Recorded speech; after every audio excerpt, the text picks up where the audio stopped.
Assalamualaikum warahmatullahi wabarakatuh. Perkenalkan, nama saya Atira Monika, NIM G02222009, Prodi Aquaculture B. Saya berasal dari Universitas Sulawesi Barat. Baik, di sini saya akan menjelaskan materi tentang hak asasi manusia atau HAM.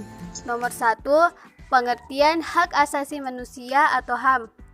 Hak asasi manusia adalah seperangkat hak yang melekat pada hakikat dan keberadaan manusia sebagai makhluk Tuhan Yang Maha Esa dan merupakan anugerahnya yang wajib dihormati, dijunjung tinggi, dan dilindungi oleh negara, hukum, dan pemerintah.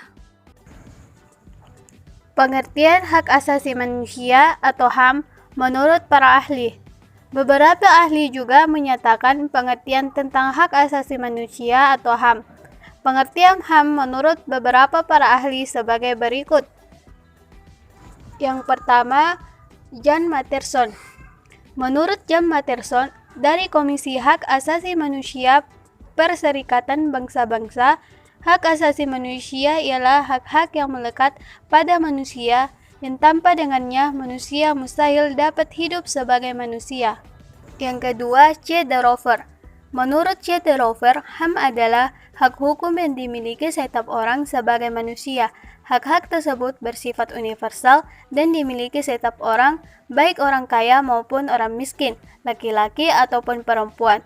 Hak-hak tersebut mungkin saja dilanggar, tetapi tidak pernah dapat dihapuskan. Yang ketiga, Profesor Darci Darmodiharjo SH mengatakan hak-hak asasi manusia adalah dasar atau hak-hak pokok yang dibawa manusia sejak lahir sebagai anugerah Tuhan Yang Maha Esa. Hak-hak asasi itu menjadi dasar dari hak dan kewajiban-kewajiban yang lain. Keempat, G.J. Wolhoff.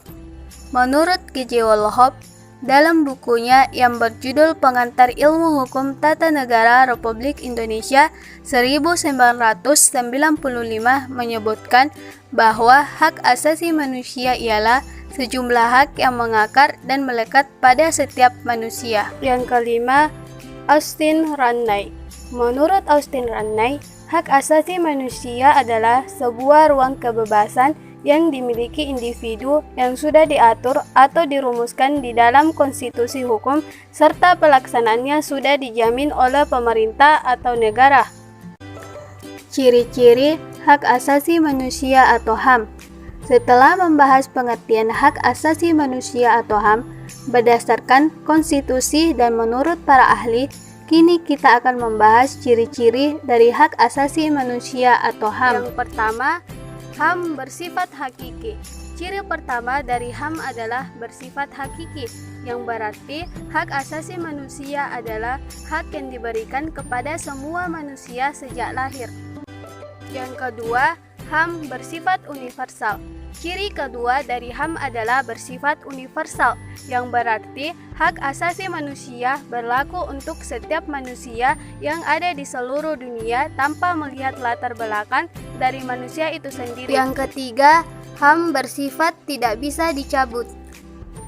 Ciri hak asasi manusia yang satu ini dapat diartikan bahwa hak-hak dasar yang sudah ada di dalam diri manusia sejak lahir tidak bisa diserahkan kepada orang lain atau tidak bisa dirampas oleh orang lain. Yang keempat, HAM bersifat tidak bisa dibagi.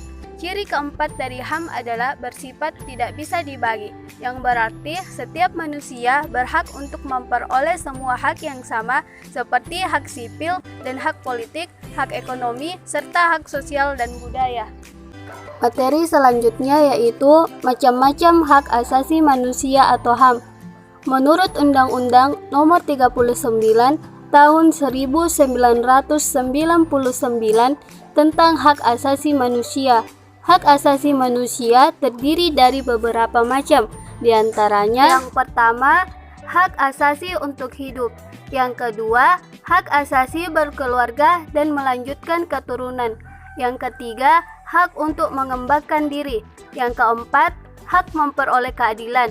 Yang kelima, hak atas kebebasan pribadi. Yang keenam, hak atas rasa aman. Yang ketujuh, hak kesejahteraan. Yang kedelapan, hak untuk ikut serta dalam pemerintahan. Yang kesembilan, hak wanita. Yang kesepuluh, hak anak.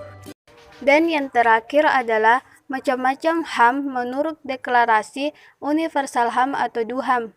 Menurut Deklarasi Universal HAM atau DUHAM, macam-macam hak asasi manusia terdiri dari 5 jenis, yaitu yang pertama yaitu hak personal yang berkaitan dengan kebutuhan individu. Yang kedua, hak legal yang berkaitan dengan perlindungan hukum. Yang ketiga, hak sipil dan politik yang berkaitan dengan kebebasan menentukan pilihan politik. Yang keempat, hak subsistensi yang berkaitan dengan sumber daya untuk menunjang kehidupan. Dan yang kelima, hak ekonomi, sosial, dan budaya.